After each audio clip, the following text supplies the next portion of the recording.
ਦੋਸਤੋ, ਅਗਰ ਤੁਹਾਨੂੰ ਇਹ ਮੇਰੀ ਵੀਡੀਓ ਜਿਹੜੀ ਹੈ ਚੰਗੀ ਲੱਗੇ ਤੇ ਇਹਨੂੰ ਲਾਈਕ ਸ਼ੇਅਰ ਤੇ ਕਮੈਂਟ ਉਹ ਜ਼ਰੂਰ ਕਰਿਓ। ਅੱਜ ਮੈਂ ਤੁਹਾਨੂੰ ਇੱਕ ਸਰਦਾਰ ਹੋਰਾਂ ਦੀ ਜਿਹੜੀ ਹੈ ਉਹ ਗੱਲ ਸੁਣਾਉਂਦਾ।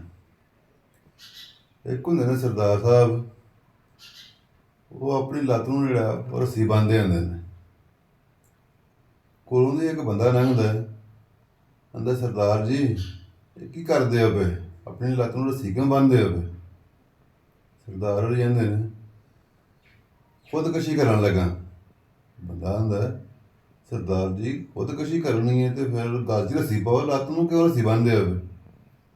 ਸਰਦਾਰ ਹੋਰੀ ਕਹਿੰਦੇ ਨੇ ਭਾਈ ਤੇ ਮੈਂ ਗਲ ਦੇ ਵਿੱਚ ਹੀ ਸੀ ਰੱਸੀ, ਤੇ ਮੇਰਾ ਸਾਹ ਜਿਹੜਾ ਬੜਾ ਘੁੱਟਿਆ ਜਾਂਦਾ ਸੀ, ਇਸ ਵਾਸਤੇ ਮੈਂ ਹੁਣ ਲੱਤ ਨੂੰ ਰੱਸੀ ਬੰਨ੍ਹ ਲੱਗਾ। ਦੋਸਤੋ, ਕੈਸੀ ਲੱਗੀ ਤੁਹਾਨੂੰ ਜਿਹੜੀ ਹੈ ਮੇਰੀ ਇਹ ਕਹਾਣੀ?